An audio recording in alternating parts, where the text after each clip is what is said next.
आज हम स्टार्ट करेंगे रेजोनेंस इफेक्ट। रेजोनेंस क्या है? रेजोनेंस डीलोकलाइजेशन है। डीलोकलाइजेशन का मतलब क्या होता है? अपनी जगह से मूवमेंट। किसका डीलोकलाइजेशन? पाई इलेक्ट्रॉन्स का या नॉन बॉन्डिंग इलेक्ट्रॉन पेयर्स का। ऐसे इलेक्ट्रॉन का पेयर जो बॉन्ड फॉर्मेशन में पार्टिसिपेट नहीं करते हैं। अच्छा, ये जो डीलोकलाइजेशन होता है वो कहां पर होता है? कॉन्जुगेटेड सिस्टम में। कॉन्जुगेटेड सिस्टम क्या होता है मैं थोड़ी देर बाद डिस्कस करूंगा।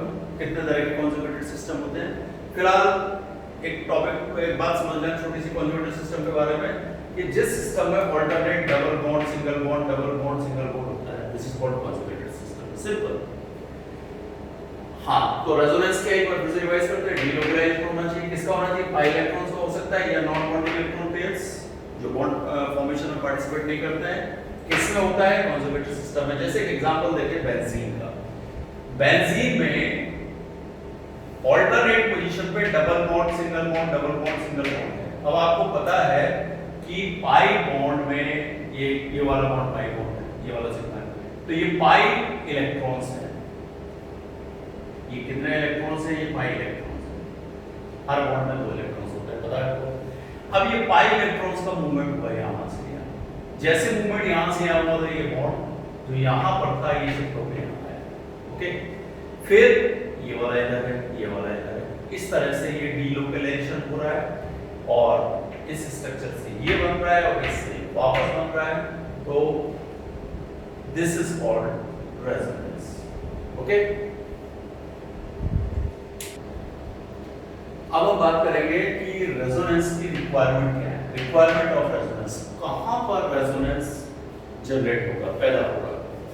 तो मैंने थोड़ी देर पहले बताया था आपको कि कॉन्जुगेटेड सिस्टम होना चाहिए। अब ये कॉन्जुगेटेड सिस्टम क्या होता है? सबसे इंपॉर्टेंट है इसको देखो, क्योंकि हमको पता है रेजोनेंस क्या है। डीलोकलाइजेशन है पाई इलेक्ट्रॉन्स का या नॉन बॉन्डिंग इलेक्ट्रॉन्स का। तो उसमें हमें सबसे पहले ये आइडिया लगाना है या ये पता करना है कि व्हाट इज कॉन्जुगेटेड सिस्टम। कितने तरह का हो सकता है कॉन्जुगेटेड सिस्टम। मैं एक का एग्जांपल आपके सामने दूंगा। सबसे पहला alternate single bond multiple bond. Alternate का मतलब क्या होता है? एक छोड़कर एक। क्या होना चाहिए? सिंगल बॉन्ड और मल्टीपल बॉन्ड। डबल बॉन्ड भी हो सकता है, ट्रिपल भी हो सकता है। अगर कहीं किसी सिस्टम में ये वाली व्यवस्था है, दिस अरेंजमेंट, तो आप कहोगे वो एक कॉन्जुगेटेड सिस्टम है। कुछ एग्जांपल डिस्कस कर लेते हैं। सपोज ये याद रखिए, ये कार्बन है, हर कॉर्नर में हमको पता है। इन दोनों कार्बन में अगर मैं नंबर डाल दूं 1 2 3 4 5 6, तो 1 और 2 के बीच में डबल बॉन्ड, फिर ये सिंगल बॉन्ड, फिर ये डबल, फिर ये सिंगल, फिर ये double. Perfect conjugated systems. Alternate position पर क्या है? Single bond multiple. बेंजीन में हम देखते हैं double single double single double. Okay, यहां पर आप देखिए ये इस कार्बन और इस कार्बन के बीच में डबल बॉन्ड है, फिर ये सिंगल बॉन्ड है और उसके बाद इस कार्बन और ऑक्सीजन के बीच में भी डबल बॉन्ड है। ओके, तो यहां भी रेजोनेंस पॉसिबल है। ये इधर के इलेक्ट्रॉन इधर मूव करेंगे, ये इलेक्ट्रॉन इधर मूव करेंगे। ओके, यहां पर भी ये सिचुएशन है। इस कार्बन और ऑक्सीजन के बीच में डबल बॉन्ड और इस कार्बन और इस ऑक्सीजन के बीच में डबल बॉन्ड है। अगर इसका इलेक्ट्रॉन का डीलोकलाइजेशन करेंगे तो कैसे करेंगे? ये पाई इलेक्ट्रॉन इधर और ये वाला मूवमेंट कर सकता है इधर। तो कुल मिलाकर अल्टरनेट सिंगल मल्टीपल बॉन्ड ये सारे सिस्टम क्या है? कॉन्जुगेटेड सिस्टम है और यहां पर रेजोनेंस होगा। ओके, ये कॉन्जुगेटेड सिस्टम नंबर 2। इसमें क्या होगा? इसमें सिस्टम किसके बीच में होगा? Non bonded electron pair. बार बार कह रहा हूं, ऐसा इलेक्ट्रॉन का पेयर जो बॉन्ड फॉर्मेशन में पार्टिसिपेट नहीं करता है। ओके, और मल्टीपल बॉन्ड।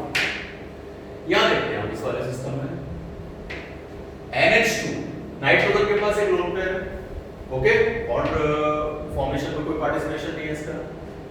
कार्बन तो ये अल्टरनेट यानी lone pair single bond alternate. Okay, यहां पर आप देखिए किस तरह से मूवमेंट होगा या किस तरह से डीलोकलाइजेशन होगा। ये लोन पेयर ने यहां से मूवमेंट किया है यहां, और ये पाई इलेक्ट्रॉन्स कहां मूव कर गए? Next carbon. ये इधर, ये अब वापस से हो सकता है, ये वापस यहाँ और ये वापस अपनी पुरानी जगह पर। देखिए फर्स्ट वाला स्ट्रक्चर सेकंड में कन्वर्ट होगा, सेकंड वाला फर्स्ट में, और दोनों लगातार एक दूसरे में इंटरकन्वर्टेबल। ओके, सेम यहाँ ऑक्सीजन एटम, इसके पास भी नॉन बॉन्डिंग इलेक्ट्रॉन पेयर, दो पेयर, ये इलेक्ट्रॉन पेयर यहाँ मूव करेगा, ये बाई इलेक्ट्रॉन यहाँ मूव करेंगे, इस तरह से मूवमेंट होगा और वापस से ये इधर और ये। ओके, तो ये सिस्टम हुआ नॉन बॉन्डेड इलेक्ट्रॉन पेयर और मल्टीपल बॉन्ड। यहाँ भी रेजोनेंस है, इज दैट क्लियर? ओके, अब हम अगले कॉन्जुगेटेड सिस्टम की बात करेंगे। यहाँ पर आयन और मल्टीपल बॉन्ड के बीच में होगा। इसमें क्या होता है, देखिए इस वाले को स्ट्रक्चर फर्स्ट तो देखिए, यहाँ पर इलेक्ट्रॉन की डेफिशिएंसी है, positive charge, single bond, double bond और फिर कार्बन। ओके, तो ये भी एक कॉन्जुगेटेड सिस्टम है, पॉजिटिव चार्ज फिर ऑल्टरनेट सिंगल डबल बॉन्ड। इस केस में क्या होगा, हमेशा याद रखना, इलेक्ट्रॉन जहां डेफिशिएंसी होती है उसकी तरफ मूव करते हैं। तो ये बाई इलेक्ट्रॉन जो है ये इस डेफिशिएंसी को कंप्लीट करने के लिए या फिलअप करने के लिए या सेटिस्फाइड करने के लिए इस तरफ मूव करें, इस तरह। तो ये मूवमेंट हुआ यहाँ, जैसे ये मूवमेंट यहाँ हुआ तो यहाँ पर बनेगा बॉन्ड, डबल बॉन्ड बन गया। ओके, अच्छा, इस कार्बन और इस कार्बन के पीछे जो ये पाई इलेक्ट्रॉन है जब मूव करके यहाँ गए तो इस कार्बन पर डेफिशिएंसी। ओके, अगली पोजीशन में क्या होगा, ये वापस से अपनी पुरानी जगह जाएगा, देखिए मूवमेंट इधर। तो ये फर्स्ट वाला सेकंड में, सेकंड वाला फर्स्ट में, लगातार एक दूसरे में चेंज होते रहेंगे। ये भी एक तरह का डिलोकलाइजेशन है और यहाँ भी जनरेट होगा रेजोनेंस। सिमिलरली इस केस में देखिए यहाँ पर सरप्लस है, यहाँ डेफिशिएंसी थी, यहाँ पर क्या है, सरप्लस है नेगेटिव चार्ज। तो नेगेटिव चार्ज सिंगल बॉन्ड फिर डबल बॉन्ड, ये मूव करेगा इधर, ये इधर मूव करेगा। तो जैसे ये मूव किया इधर, यहाँ डबल, फिर ये वाला मूव किया इधर, तो ये भी इधर नेगेटिव। इस तरह से ये एक दूसरे में चेंज होते रहेंगे और आयन मल्टीपल बॉन्ड ये वाला भी एक कॉन्जुगेटेड सिस्टम है। तो हमने कई तरह के कॉन्जुगेटेड सिस्टम देखे, बहुत इंपॉर्टेंट है, बेसिक है, इस पे आगे और बात करेंगे, इसकी बहुत जरूरत पड़ने वाली है ड्यूरिंग द रेजोनेंस। अब हम एक इनऑर्गेनिक स्ट्रक्चर भी देखेंगे। सपोज हमारे पास एक कार्बोनेट आयन है, इस कार्बोनेट आयन में किस तरह से रेजोनेंस होता है, डिलोकलाइजेशन होता है। देखिए कार्बोनेट आयन में ये अरेंजमेंट होता है, यहां पर भी क्या सिचुएशन है, नेगेटिव सिंगल और फिर डबल। ये कॉन्जुगेटेड सिस्टम हुआ क्या, नेगेटिव चार्ज सिंगल बॉन्ड, कभी देखा था थोड़ा पहले।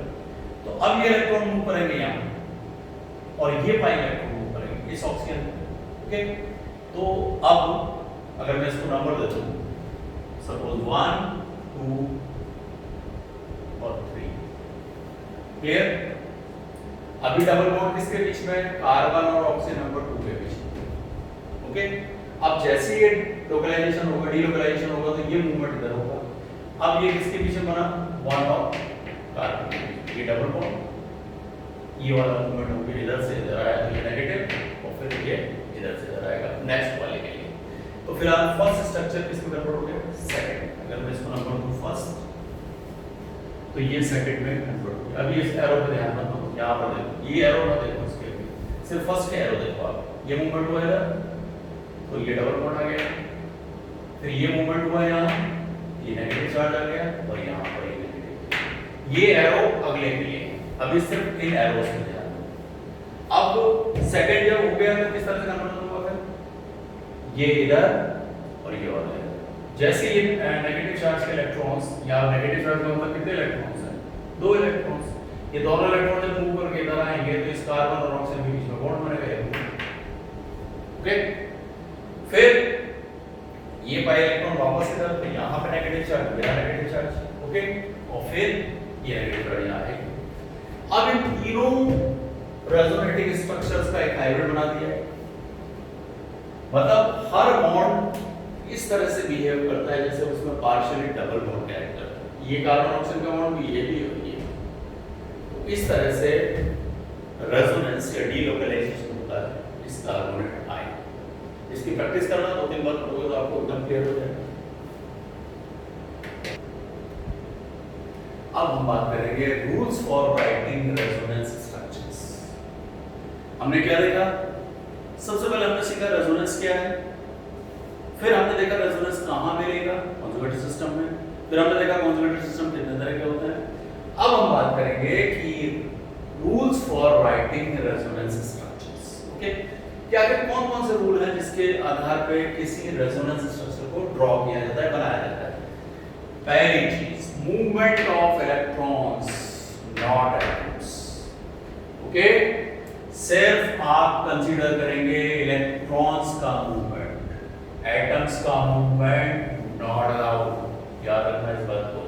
तो आपको सिर्फ क्या देखना है, क्या करना है, इलेक्ट्रॉन्स का मूवमेंट करना है, एटम्स का मूवमेंट नहीं करना है। अब मैं इस एग्जांपल में अभी आपको क्लियर हो जाएगा और अच्छे से।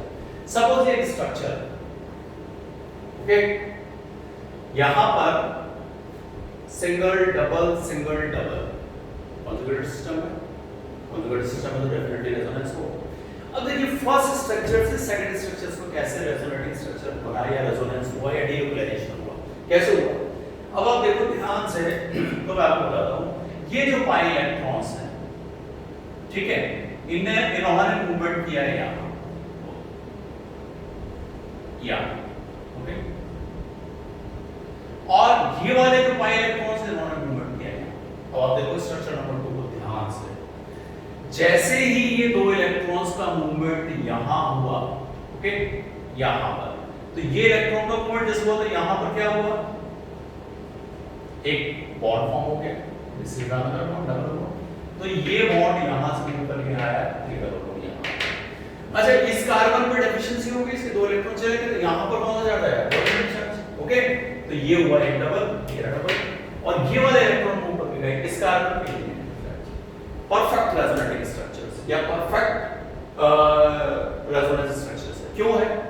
मूवमेंट ऑफ इलेक्ट्रॉन, सिर्फ इलेक्ट्रॉन्स का मूवमेंट हुआ है, वैलिड है, ओके। तो फर्स्ट से सेकंड में बिल्कुल कोई दिक्कत नहीं है, वैलिड है। अच्छा, आप चाहो तो सेकंड को 1 में भी कन्वर्ट कर सकते हो, कोई दिक्कत नहीं है। ये इलेक्ट्रॉन का मूवमेंट होगा यहां पर और ये वापस से अपनी पुरानी जगह पर, जैसे होगा भैया, क्लियर। तो फर्स्ट कन्वर्ट हो सकता है सेकंड में, सेकंड कन्वर्ट हो सकता है फर्स्ट में, कोई दिक्कत नहीं है। क्यों हो सकता है? क्योंकि यहां पर सिर्फ मूवमेंट हो रहा है किसका, इलेक्ट्रॉन्स का मूवमेंट हो रहा है, कोई एटम का मूवमेंट नहीं हो रहा है, ओके। अब केस नंबर 3, जरा ध्यान देना, सेकंड से थर्ड। अब आप यार देखो, क्या ये रेजोनेंस है, हो रहा है यहां पर? नो, क्यों नहीं हो रहा है? क्योंकि यहां पर क्या हो रहा है, यहां पर आप ध्यान से देखो CH3 और यहां पर क्या है CH2, यहां पर क्या है CH से क्या हुआ CH2। इसका मतलब एक हाइड्रोजन एटम यहां से मूव करके कहां चला गया, यहां पर।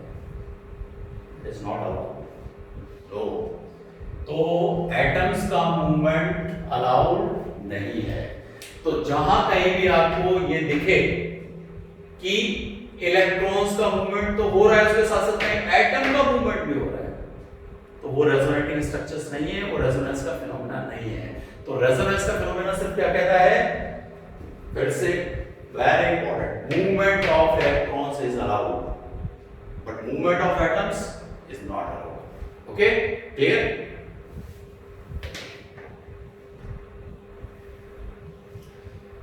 अब रेजोनेटिंग स्ट्रक्चर्स या रेजोनेंस स्ट्रक्चर लिखने का rule number 2, resonance structure must have valid Lewis dot formula. उसके पास क्या होना चाहिए, वैलिड लुईस डॉट फॉर्मूला होना चाहिए।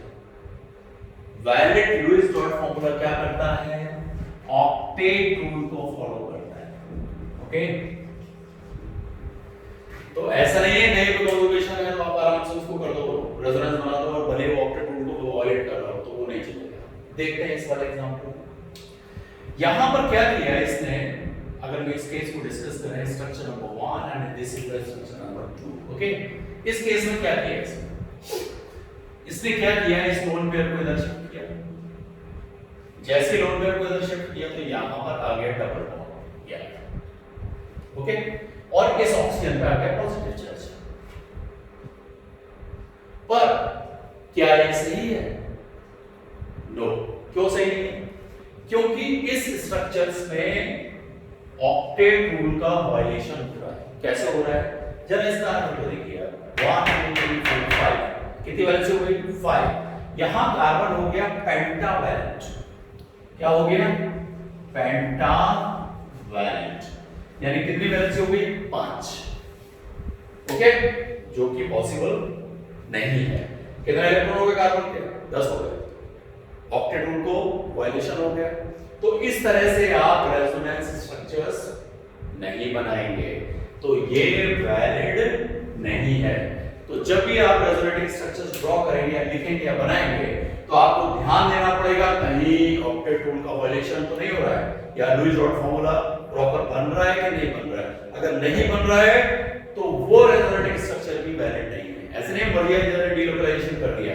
तो जब भी डीलोकलाइजेशन करें तो पहली चीज कॉन्जुगेटेड सिस्टम होना चाहिए। कैसे होना चाहिए, किस तरह के कॉन्जुगेटेड सिस्टम है वो पढ़ चुके हैं, और लुईस फॉर्मूला वैलिड होना चाहिए, ऑक्टेट रूल का पूरा ओबे होना चाहिए। ओके,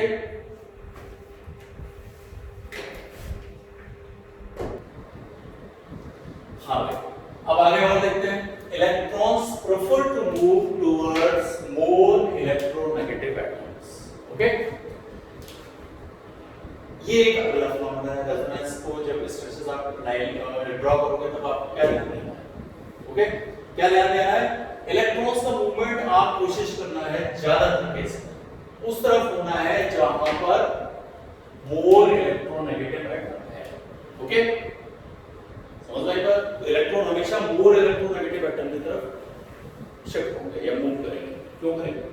वैसे भी सिंपल है, इलेक्ट्रोनेगेटिविटी जिस एटम की ज्यादा होगी वो अपनी तरफ इलेक्ट्रॉन्स को ज्यादा खींचेगा, अपनी तरफ क्या करेगा? पुल करेगा। सिंपल। इस केस में देखते हैं, अब ध्यान से देखना, यहां मैंने स्ट्रक्चर बनाया, बेसिक क्या स्ट्रक्चर किया होता है, इस पे फोकस करो। स्ट्रक्चर नंबर 1, क्या इसका रेजोनेंस होगा? अब मैं आपसे सवाल पूछूं, होगा? तो होगा। ओके, अब इसमें डीलोकलाइजेशन होने के दो तरीके, एक तो स्ट्रक्चर नंबर 2 बना और एक स्ट्रक्चर नंबर 3 बना। ठीक है, करके मैं बताऊंगा। सबसे पहले मैं बात करूंगा फर्स्ट से थर्ड का बनना। ओके, कैसे बना देखिए। हुआ क्या, ये इलेक्ट्रॉन का पेयर इसने मूव किया यहां। ओके, जैसे मूव किया यहां तो ये वाला पेयर गया, ये मूव करके इधर आया और इसने मूव करा तो इधर नेगेटिव आ गया। ओके, ये नेगेटिव है। Perfect, valid. क्यों वैलिड? क्योंकि इलेक्ट्रॉन का जो मूवमेंट हुआ है किसी तरफ हुआ है, मोर इलेक्ट्रोनेगेटिव एटम। यहां पर ऑक्सीजन की इलेक्ट्रोनेगेटिविटी कार्बन से बहुत ज्यादा है। ओके, तो ये मूवमेंट किसी तरफ हुआ है? मोर इलेक्ट्रोनेगेटिव एटम की तरफ। तो याद रखना हमेशा डीलोकलाइजेशन जब भी होगा तो आप ध्यान दें कि वो हमेशा किसकी तरफ होगा? More electronegative atom. तो इसका मतलब 1 से 3rd वाला स्ट्रक्चर वैलिड, कोई इशू नहीं। ओके, अब बात करते हैं फर्स्ट से सेकंड वाले केस। ओके, मैं ये एरो हटा देता हूं। ओके, अब यहां पर ध्यान से देखो तो क्या होगा। अब मैं बात कर रहा हूं फर्स्ट से थर्ड में, तो ये वाला है जो पाई इलेक्ट्रॉन्स का मूवमेंट हुआ होगा और ये वाले इलेक्ट्रॉन्स का मूवमेंट हुआ होगा। तो जब ये इलेक्ट्रॉन्स का मूवमेंट यहां हुआ तो इसका नेगेटिव चार्ज, ओके, और ये वाले पाई इलेक्ट्रॉन्स का मूवमेंट इधर हुआ तो यहां पर पॉजिटिव होता है। बट क्या ये वैलिड है? Is it valid? तो क्यों वैलिड नहीं? क्योंकि इसने हमारे इस रूल का वायलेशन किया है। रूल क्या है? फिर से ध्यान देना, इलेक्ट्रॉन्स का जो मूवमेंट होगा वो किसकी तरफ होगा? मोर इलेक्ट्रोनेगेटिव एटम्स। ओके। और यहां पर जो मूवमेंट हो रहा है वो ध्यान से देखो, आप किसी तरफ हो रहा है, कार्बन इस कार्बन की इलेक्ट्रोनेगेटिविटी इस ऑक्सीजन के कंपेयर में क्या है, वेरी लेस, बहुत कम। तो ये मूवमेंट है वो नहीं। तो ये डिलोकलाइजेशन या ये वाला रेजोनेटिंग स्ट्रक्चर्स नॉट अलाउड है, थर्ड वाला, सेकंड वाला, बट थर्ड वाला वैलिड। ओके।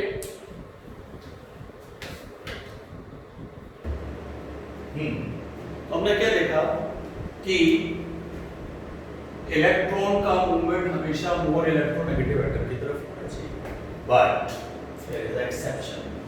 लेकिन एक एक्सेप्शन, वो एक्सेप्शन क्या है कि अगर मूवमेंट होने की डायरेक्शन सिर्फ सिंगल हो, एक ही डायरेक्शन हो, तो फिर आप ये नहीं देखोगे कि क्या वो मोर इलेक्ट्रोनेगेटिव है या नहीं है। इसका मतलब लेस इलेक्ट्रोनेगेटिव की तरफ भी मूवमेंट हो सकता है। कब हो सकता है, जब सिर्फ एक ही डायरेक्शन हो मूवमेंट। एग्जांपल ये है, देखो ध्यान से, हमारा बेसिक स्ट्रक्चर ये है।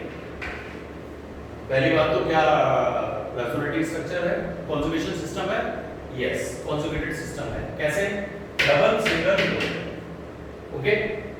अब मूवमेंट होने की क्या डायरेक्शन, दो डायरेक्शन का बता देता हूं। या तो मूवमेंट होगा ऑक्सीजन से इस तरफ या ऑक्सीजन की तरफ। ओके, दोनों देख लेते हैं। पहले આપણે सेकंड वाले को डिस्कस करते हैं।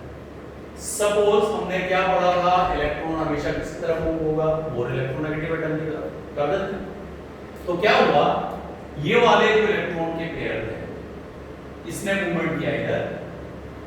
ओके, जैसे मूवमेंट इधर हुआ तो यहां प्लस, और इस ऑक्सीजन के पास यहां पर एक और बॉन्ड बन गया और यहां पर आ गया नेगेटिव।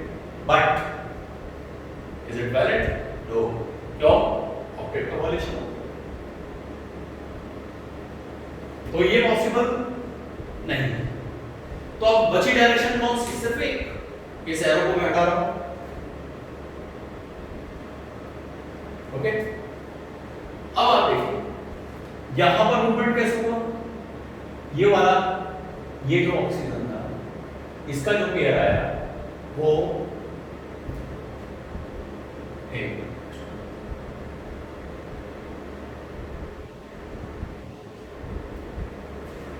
ये जो मूवमेंट हुआ वो यहां। ओके, देखना ध्यान से, जैसे मूवमेंट यहां हुआ और ये वाले इलेक्ट्रॉन का पेयर का मूवमेंट हुआ यहां, तो जैसे ये यहां हुआ तो यहां डबल और ये वाले इलेक्ट्रॉन यहां ऐसे। अब जो मूवमेंट हो रहा है वो ऑक्सीजन से यानी मोर इलेक्ट्रोनेगेटिव एटम से किसकी तरफ हो रहा है, लेस इलेक्ट्रोनेगेटिव एटम। ओके, जबकि हमने क्या पढ़ा था, हमेशा किसकी तरफ होना चाहिए, मोर इलेक्ट्रोनेगेटिव एटम की तरफ। लेकिन ये एक्सेप्शन है, क्योंकि यहां पर कोई दूसरी डायरेक्शन है ही नहीं, एक ही डायरेक्शन है। इसी डायरेक्शन में ऑक्टेट का वायलेशन भी नहीं होता है और मूवमेंट भी होता है, तो इसको हम कंसीडर करेंगे। ओके, तो जब सिर्फ एक ही डायरेक्शन हो मूवमेंट की, उस केस में लेस इलेक्ट्रोनेगेटिव एटम की तरफ भी मूवमेंट पॉसिबल है। लेकिन अगर दो डायरेक्शन पॉसिबल है तो हमेशा आप काम मूव करोगे जिस तरफ मोर इलेक्ट्रोनेगेटिव एटम।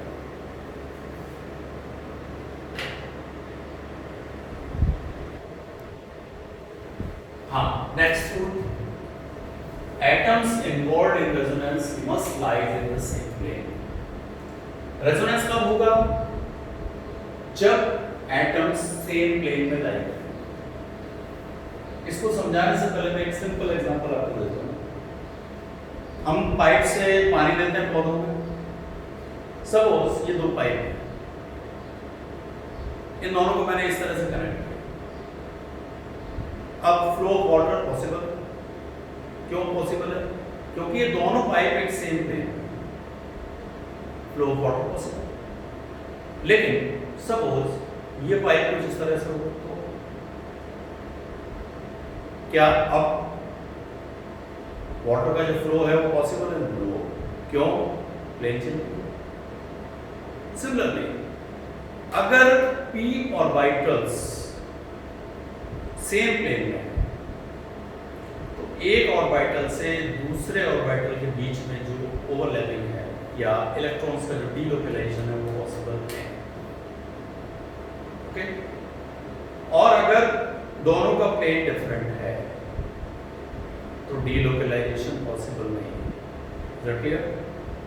इस केस में रेजोनेंस नहीं होगा, भले ही वहां पे कॉन्जुगेटेड सिस्टम हमको नजर आ रहा है। इसका एक एग्जांपल डिस्कस करते हैं। इस केस को देखते हैं। यहां पर देखिए आप, बाइसाइक्लो कंपाउंड है, नाइट्रोजन के पास प्रोटॉन है और इसके पास जो कार्बन है उसके पास पॉजिटिव चार्ज है। तो हम कह सकते हैं कि भाई यहां पे तो लोन पेयर है, यहां पॉजिटिव चार्ज है, डीलोकलाइजेशन होना चाहिए। हमने ये रेफरेंस कर दिया। बट क्या ये पॉसिबल है? नो। क्यों पॉसिबल नहीं है? Because p orbital should be parallel so they can overlap. Parallel होना चाहिए। ये वाला नाइट्रोजन और ये वाला कार्बन पैरेलल नहीं है, तो ये रेजोनेंस पॉसिबल नहीं है।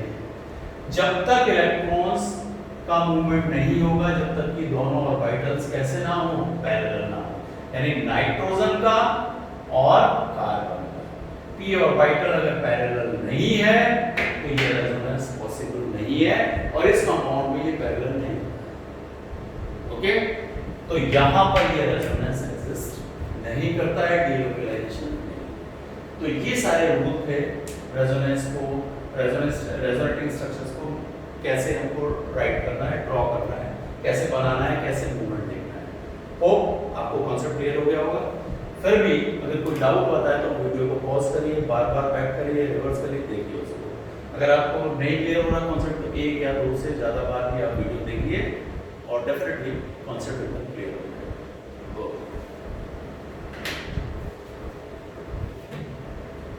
कितने मिनट